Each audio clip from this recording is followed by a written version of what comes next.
All right, Okay, welcome to the Garden of the Spirit class studying for apples from the orchard for the second time beginning after Pesach 2014. This class meets in Long Meadow, Massachusetts, center of the universe, and is held in memory of Malka Ruth Bas Moshe Margaret Vogel, blessed memory.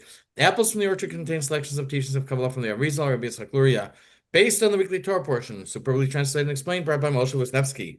We are on page 925. We're in the middle of a chapter.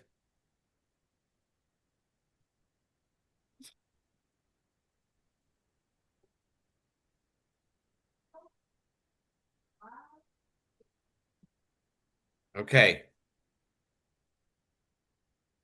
So 925 in the middle. Last week we said what exile is about. I'm sorry. Can you guys see this? No, I didn't do it right. you didn't can't do it. see it. Nope.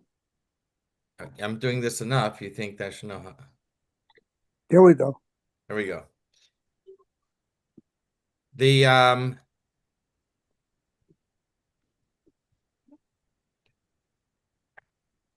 okay, we talked about the exiles. There are four primary exiles. There is first one, Babylon, second, Media, third one, Greece, and fourth one, Rome.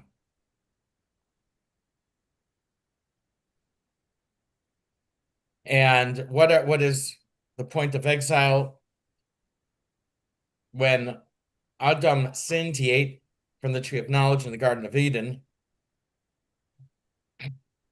He caused that Klippa should grab a hold of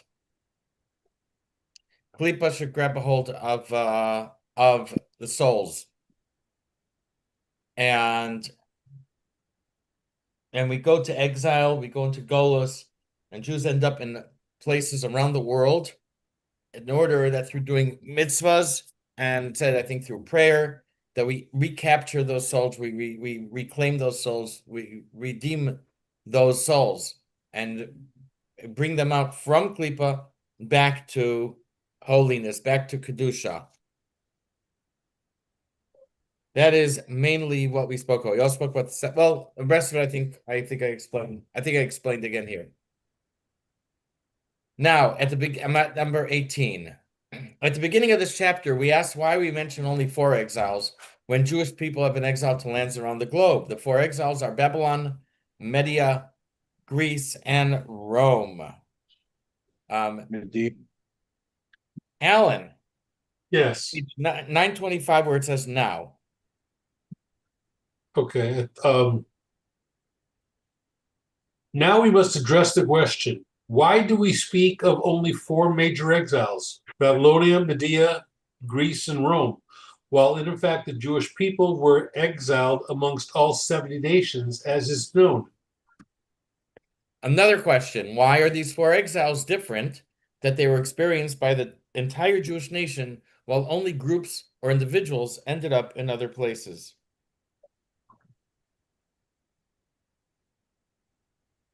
Go ahead, Alan. We must.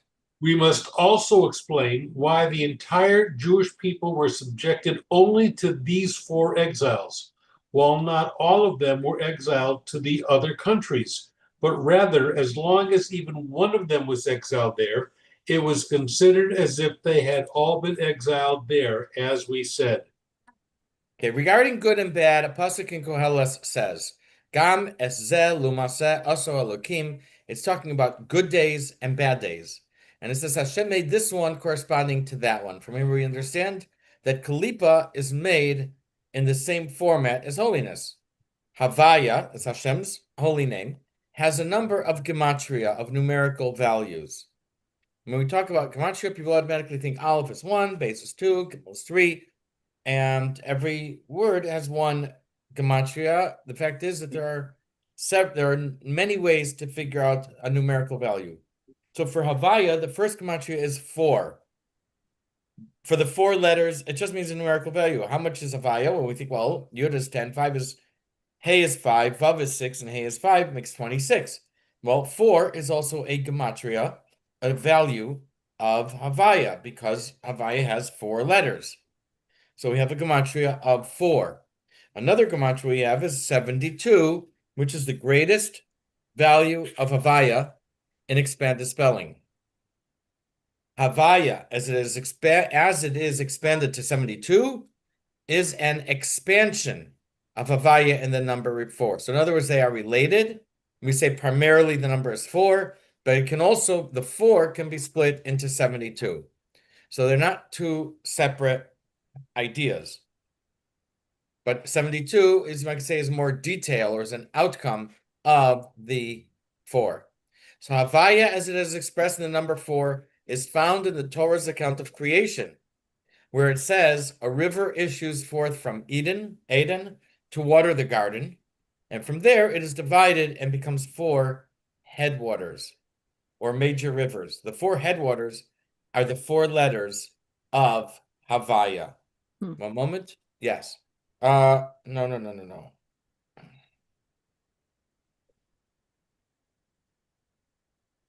Give me a minute. Yes, go ahead. Alan, page 926 at the top.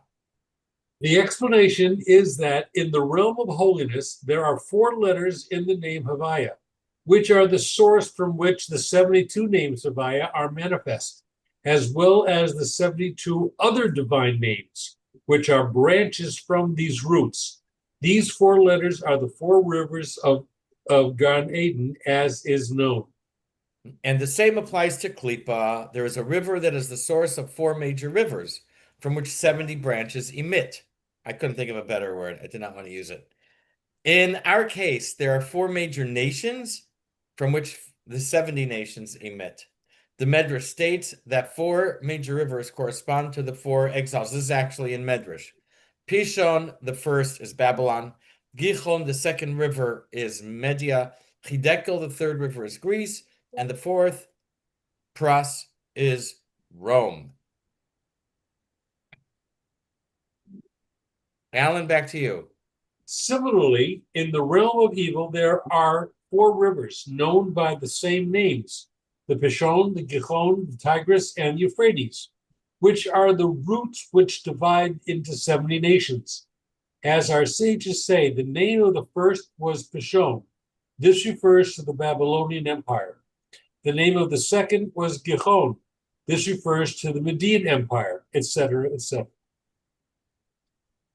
The 22. These are the 4 major nations, like the 4 major rivers that came from Eden. The entire Jewish people were exiled to these 4 nations. The other 70 nations are branches of these 4. When Adam ate from the tree of knowledge, the other 70 nations took individual souls. It's not necessary for the entire Jewish people to be exiled there. Only people whose souls ended up in those countries to bring those souls back to holiness. Alan, Since all 70 nations are included within these 4 rivers, therefore the entire Jewish people were exiled to each of these 4 archetypal nations: Babylonia, Media, Greece, and Rome. But the other 70 nations are just particulars and branches of these. And each of these lesser nations took only one type of soul, and therefore the entire Jewish people does not need to be exiled to these nations. Only those individuals, the sparks of whose souls fell into that nation, need to be exiled there in order to extirpate their sparks that fell there. Now, Egypt was the precursor to all other exiles. It's represented by the river that left Eden and fed the 4 major rivers. If you remember, it said a river, if you start from Eden to water the garden, from there it's divided and becomes 4 headwaters. Egypt is like that original source, the first river.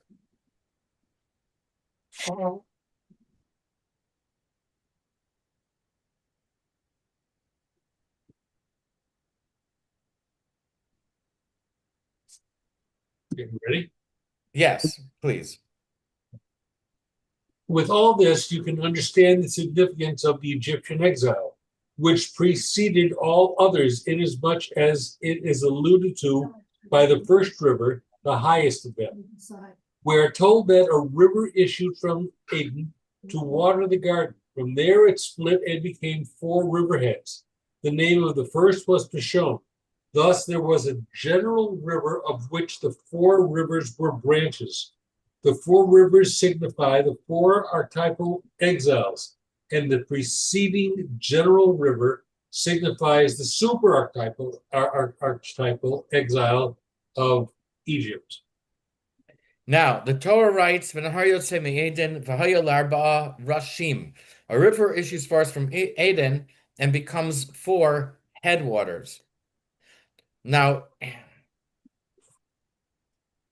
it's very interesting that the Torah uses the word headwaters, or the Torah uses the word that it's translated as waters. Torah writes rashim. The Torah uses the word rosh, head, to describe the 4 major rivers. When the Shekhinah descends into Klippa, it first enters what is called the head, and then descends until it reaches the level called feet. The prophet Zechariah writes in regard to the final redemption, "I will gather all the nations to Jerusalem for the war. Hashem will go out and wage war. His feet will stand on that day on the Mount of Olives." Mashiach will come when the Shekhinah reaches the level of feet, or has completed and gone through the level called feet and reaches to the bottom of that. That is the connection. That's what Zechariah means when he writes that his feet will stand on that day. It means that the Shekhinah will reach through all the entire profile or stature of Klippa until it reaches the feet. Go ahead, Alan. The divine presence first descends and is clothed inside the form of evil known as the head, and then descends and enters level after level until the lowest level, the feet. When it reaches the feet, the verse "and his feet will Can't stand," hear. Breaking up. and his feet will. When it reaches the feet, the verse "and his feet will stand on that day on the Mount of Olives" will be fulfilled as is explained in the Zohar. This verse describes the future messianic redemption. This is why all the Jewish people were exiled to Egypt and Babylon. Egypt is considered the head of Klippa and exile. Babylon is also considered the head because, you may remember, Nebuchadnezzar dreamed of a great statue with a head of gold, the torso and the arms were silver, and so on. Daniel interpreted the dream, and he said that the head of gold refers to Babylon and Nebuchadnezzar himself. Alan, go ahead.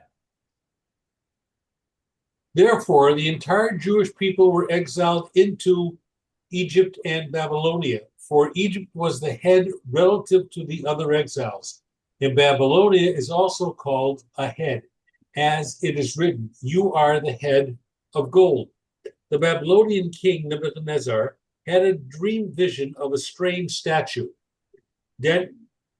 Daniel interpreted the various parts of the statue as referring to the various empires that would rule the world. Okay, thanks. Now, however, all of Israel did not go to exile of the last 2 major exiles, Greece and Rome. The 10 tribes had already been exiled by Sennacherib. Greece and Rome do not belong to the head of Klippa, and therefore all of the Jewish people did not need to go there to exile. Now, this comment of the Arizal is not clear. The first Beis Hamikdash stood 410 years. About 300 years in, a little less actually, the 2.5 tribes who had settled in the eastern side of the Jordan River, followed 10 years later by the other 7.5 tribes of the northern kingdom, were exiled by Sennacherib and the Assyrians. In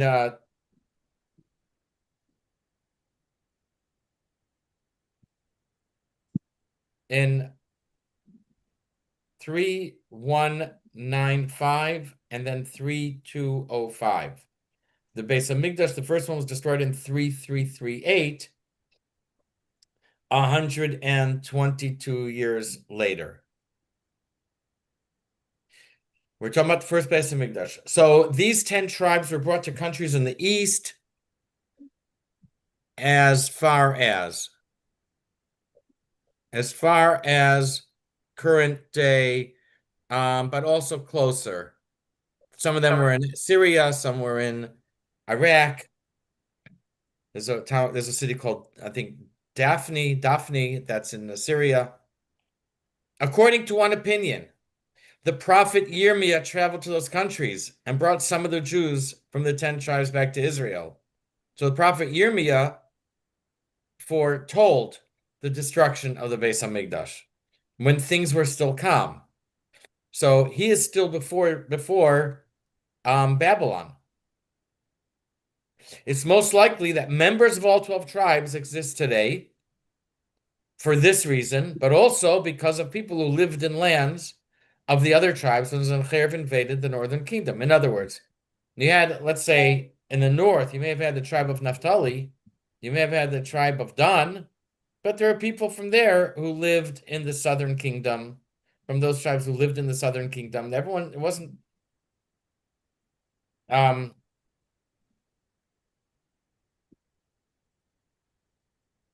sorry, my mind's going. The people weren't segregated. It's all mixed up. Dan lived in Dan, and only Binyamin lived in Binyamin. You know, people did move around, and people from the north lived in the south. People from the south lived in the north, and also people traveled for business. So maybe people got stuck there when the invasion happened. So we could say that people from all 12 tribes ended up in Babylon and Media. In any case, the Arizal's distinction between the original 4 exiles is not clear. Why does he say that that all of the Jews, or the entire Jewish people, were in Babylon and in Media, but not in under the Greek dominion of Israel or Rome, because the 10 tribes were exiled before Babylon, actually 100 years before. But that is something that we'll leave up. And he does talk a little about that here and gives us a possible explanation. Alan, thank you very much. Jim, please begin 927. But the 10 northern tribes did not go into exiles of Greece and Rome, for Sennacherib, the king of Assyria, had already exiled them, as is known. Greece and Rome are not included in the head, which includes all Jewish souls. Rather, the sparks from the remaining 2.5 tribes were scattered and mingled into these nations when they were exiled to them. All the more does this apply to the other nations that are only branches and derivatives of the main 4. Whoever needs to be exiled there by himself. This explains everything. In fact, the Assyrians deported the 10 tribes of the northern kingdom before the Babylonians ascended to power and conquered and exiled the southern kingdom of Judah. So it would appear that the entire Jewish people participated only in the Egyptian exile, while only the Judean remnant was subject to subsequent exiles, including the Babylonian exile. True, as Rabbi Chaim Yosef David Azulai points out, the prophet Jeremiah brought some members of the 10 tribes back to Judah. These refugees intermingled with the southern tribes, and therefore there are members of all the tribes among us today. It may therefore be said that at least representatives of the whole Jewish nation did undergo all the exiles. But then, this applies to all 4 exiles, not just Babylonian. He therefore proposes that the Arizal only stated that the entire Jewish people underwent the Egyptian exile, and the 4 subsequent archetypal exiles were experienced only by the southern tribes, with representatives from the other 10. Relative to each other, the Babylonian exile was the head of these 4. but it was not a head in the same overreaching sense that the Egyptian exile was a head. Okay, so who is that? Rabbi Chaim Yosef David Azulai. It's known by his initials, Ches Yud Dalet Aleph Chida. The Chida was a great rabbi from, I think, from the 1700s, possibly the 1600s. I think 1700s. He moved. I think he moved to Israel. He had a letter of recommendation. He was a young man. He's a great authority, considered a great authority today. 27. In number 1, we mentioned the directive to remember the redemption from Egypt every day. Egypt stands out from among the exiles. Sparks of the head of the souls of all Israel were trapped in Egypt, the head of Klippa that we spoke about in number 24. The Jewish people were not redeemed from Egypt until all the souls there were reclaimed. The Torah says before they left, the Jewish people borrowed gold, silver, and garments, and they emptied Egypt. Noting the unusual term for emptied, vayanatzlu, our rabbis say that Egypt was like a net in water with no fish, or like a granary with no grain. That's how they cleaned it out. Both fish and grain are references to Jews. In his bracha to Yosef, Yaakov says, V'yidgu larov, may they increase like fish.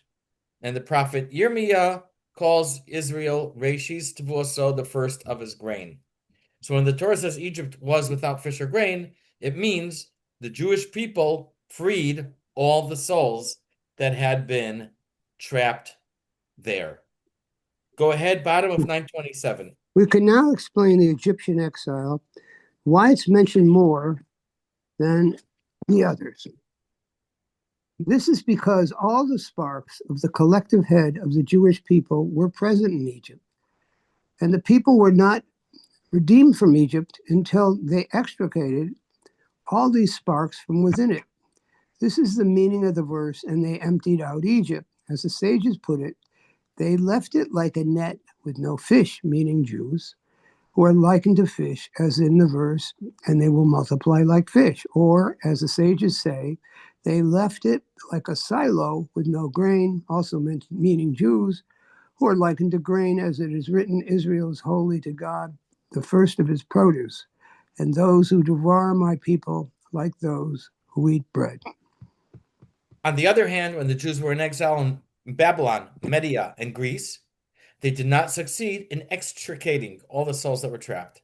Therefore, Jews remained in these lands to continue the work to free the trapped souls.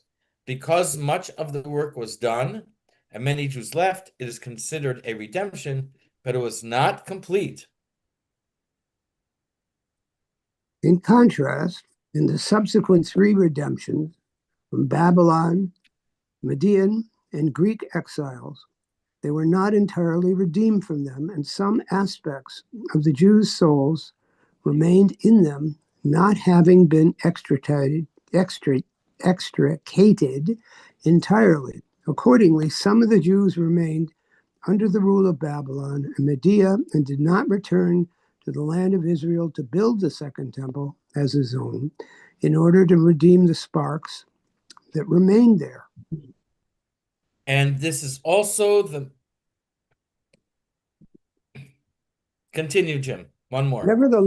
Nonetheless, the Jewish people as a whole did return from these exiles, and therefore these returns are termed redemptions, but they were not as complete as was the redemption from Egypt.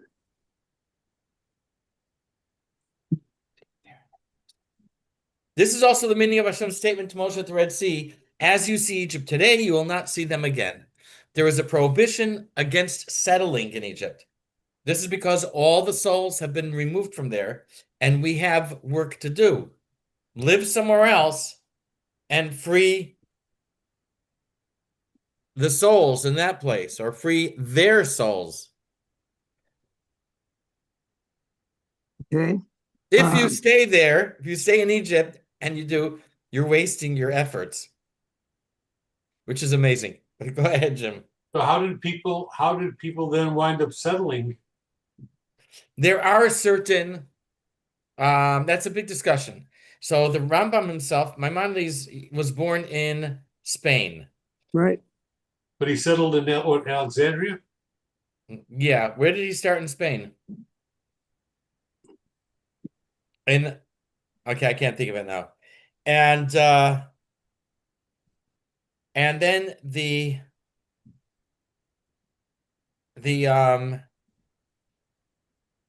fanatical Muslims, Mohammedans, I forgot what they're called. I just saw it a few weeks ago too. What? They came in, they invaded, and they were ruthless. So he and his family, they escaped. They were refugees. There were thousands of Jewish refugees. I think they lived in a cave for a while. They ended up crossing the river south into Morocco. They were in, I'm gonna say Fez. And then at some point, it could be at the it starts with the A. Amahadans or something. Then you guys probably know what it is. Then I think they came into Morocco as well, and they escaped east to Egypt. So it's not like he was looking to go to Egypt and say, hey, that's a nice place, let me move there. So he got stuck there because he was a refugee. Once he was there, the king, and he ended up being a physician to the palace, which is basically a full-time job.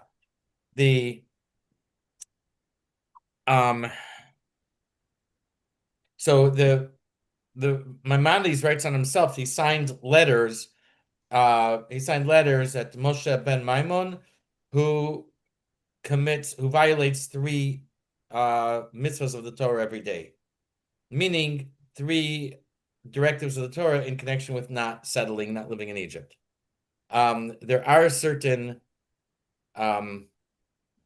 this is a discussion. There are certain explanations given. One is he didn't look to settle there. He was a refugee. Once he was there, he was held there by, he was held in service to the king. He couldn't just leave.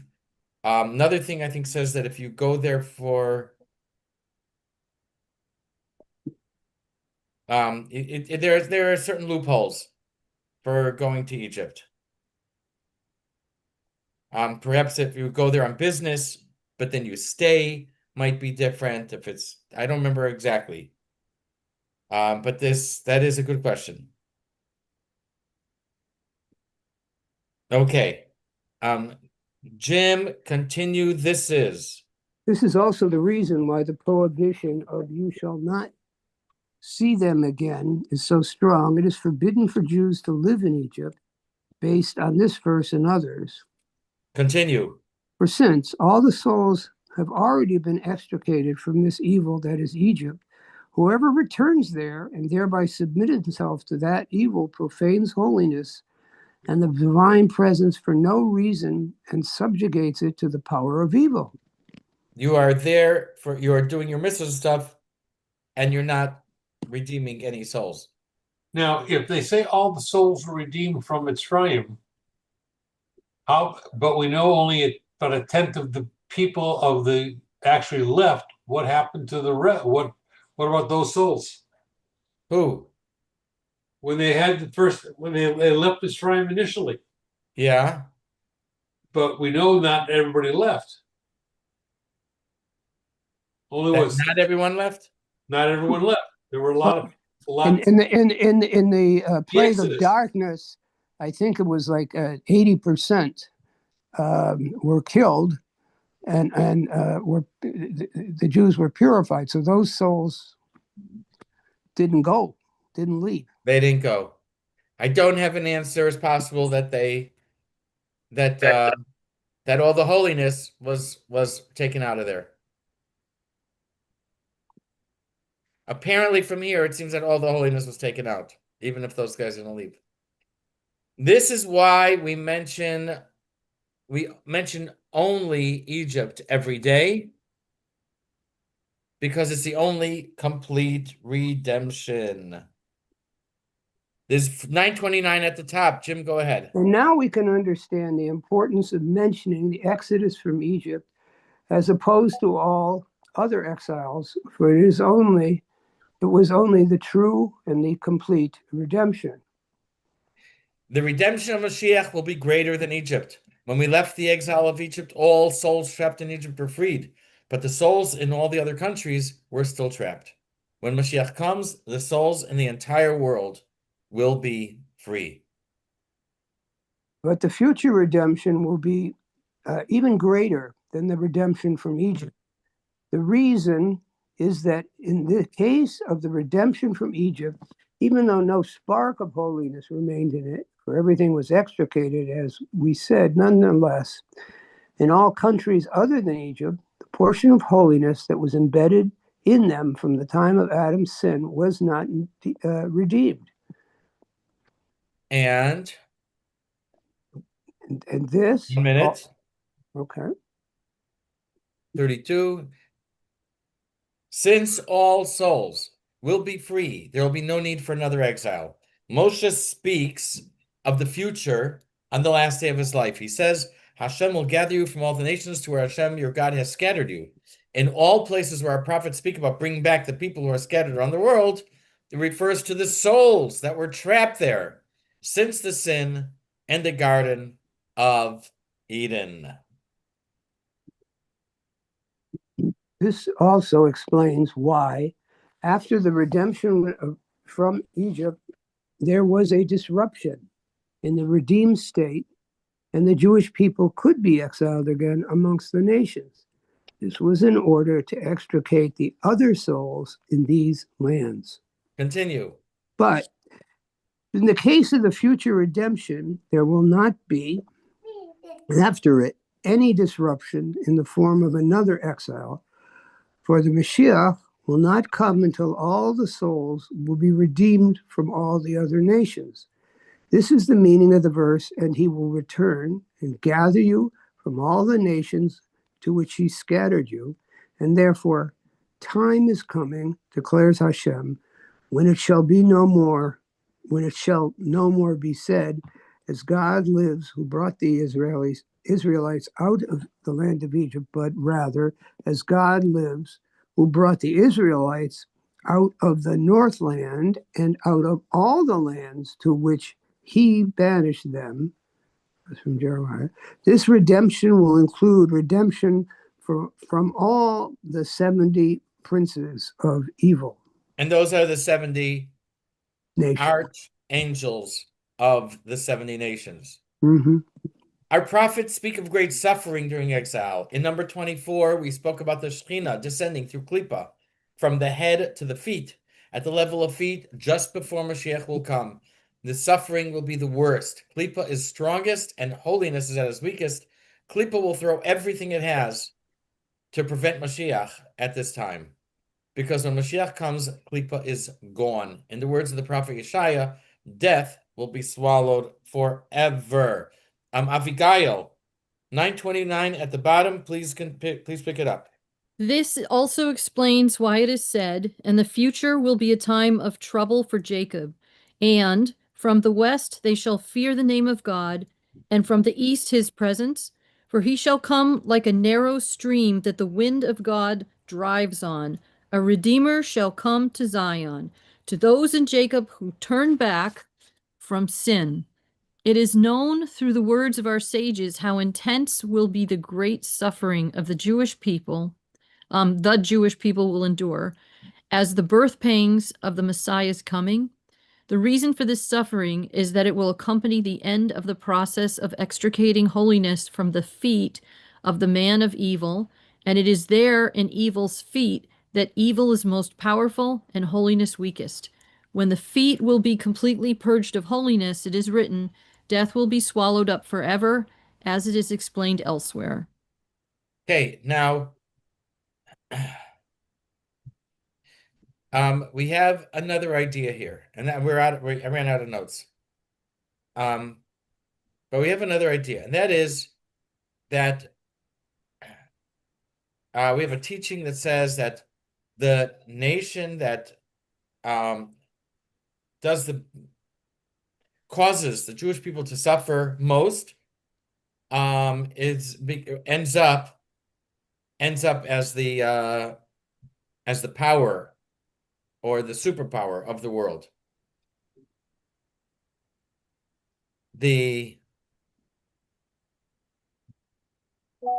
And so that means that we have the Jewish people living in a country. Often it's a lot of Jewish people. The Jewish people endure hardships there in that country, and then things happen, things get moved around, and that country loses its empire, it loses its power.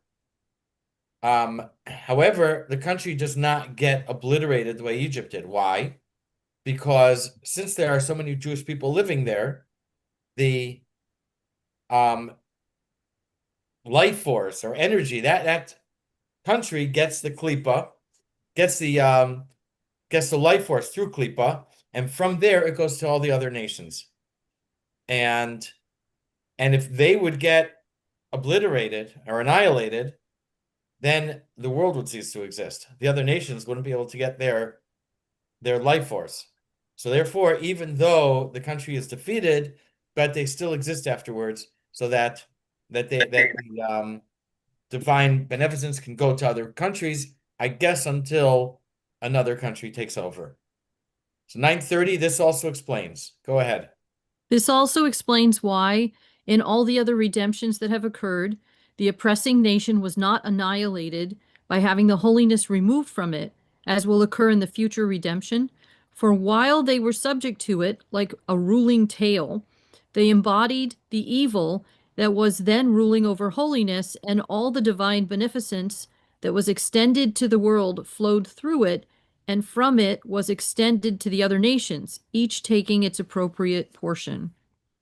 The Zohar's image of the ruling tail is that if the nations of the world are likened to a snake, then the Jewish people are the head of the snake and the other nations its tail. When the head is on the ground, the tail rises up and swats everyone in its way. The tail can rise only because the head is down, and even so, the head leads the tail and watches over it. Similarly, when the Jews are in exile, the Gentile nations are in ascendancy. But even so, the world is nourished in the merit of the Jews, and the Jews still function as the ones who are the lead to the other nations in the proper direction. And so specifically, let's do Egypt. Egypt was a powerhouse. It was the leading country, the most advanced country of its time, and it was dominant. It fed the world. When the Jews left, it was it gave a great blow to Egypt. I do want to say, I may have mentioned this before. I read a book that says, not a Jewish book at all. And they said that when the Jews were expelled from Spain in 1492, they said before that, Spain was the primary power in the most powerful country in the world. And after they expelled the Jews, they lost that status. They said they've never regained it. The book, I think, was from Napoleon Hill. What book did he write? Think and Grow Rich. What? Think and Grow Rich. Think and Grow Rich by Napoleon Hill. It was, I think, published in the 1930s. That's his big book. Okay, thank you. I knew someone would know. I think it was there. And the book is 85, 90 years old. I think it was from the mid-30s. And that's what he points out. Now, there could be practical reasons for that. The Jews were in trade. The Jews were very involved in the financial sector. And once they removed the financial sector, the expertise of the financial sector, then commerce fell apart. So there could be a practical reason for that. But he's writing this for over 400 years later. There's also, I mean, I don't know if we realize, we think, okay, so if there's no bank, I keep the money in the house. But businesses need credit in order to do business. They have, I don't know what they call them, letters of credit. You have a what's it called, a credit with the bank, and companies are doing business with each other through because of the credit that they have. And you probably know that the bond market is several times larger than the stock market. Rudy might know the numbers on that, but I know the bond market is certainly much larger than the stock market. But all that we hear about is the stock market. Okay. So we use Egypt as we give Egypt as an example of this in the next paragraph, 930 at the bottom. This is the meaning of our sage's statement that whoever distresses Israel becomes a head. Egypt was a house of slaves, yet when the Jews were in exile in Egypt, Egypt ruled the world. But after the Jews left Egypt, the Egyptians' life force was taken from them, and they fell from greatness. As it is written, Egypt shall be the lowliest of all the kingdoms, and shall not rule over the nations again. I will reduce the Egyptians so that they shall have no dominion over the nations. Still, the nation did not cease to be entirely, for the root of evil expressed in the 70 nations existed, together with the souls held captive with them, and they gave Egypt its portion of the divine beneficence, Egypt remaining subject to them. Okay, go ahead. Top of 931. Same is true of Babylonia, Media, and Greece. It is written, behold the land of Chaldea. This is the people that has ceased to be. Chaldea, might I say that right? Chaldea is a synonym for Babylon. Chaldea. It's Chaldea. Oh, Chaldea. Okay. Yeah, and in Hebrew it's Kasdim. Okay, go ahead. Is a Same synonym idea. for Babylonia. When the Jewish people were captive amongst them, they ruled the world. But when the Jews left them, they returned to their former low state, although they did not cease to be altogether for the reasons we have given. Go ahead. The same applies to all nations. When they rule over the Jews, they rule the world. But after this, they fall from power. But On the other hand, when Mashiach comes, but in the future, when all holiness will be fully extricated from all the 70 princes, all their life force will depart from them, and they will have no sustenance whatsoever, and the forces of evil termed death will cease to be, as it is written, death will be swallowed up forever, and there will be no exile after this redemption ever. so I should say that I was in one moment. Yeah, I was visiting in Philadelphia last week, the second half of the week, and there was a guy in Shul that I hadn't seen before, and he is originally from Philadelphia, but he's living in Israel for almost 30 years. And he was asking me about what it's like in the state of Yiddishkeit, of Judaism, where we live. This is Philadelphia, it's a big city in Springfield, Massachusetts, and other places. And in a sense, it's almost like he couldn't comprehend like why people aren't in areas with a large Jewish population, large religious population, or in Israel. So I was able to explain to him, based on what we did last week, the first half of the chapter, that we are here because of the souls that were trapped when Adam ate from the tree of knowledge. And now Jews live around the world in order to reclaim those trapped souls. And please hold on a second.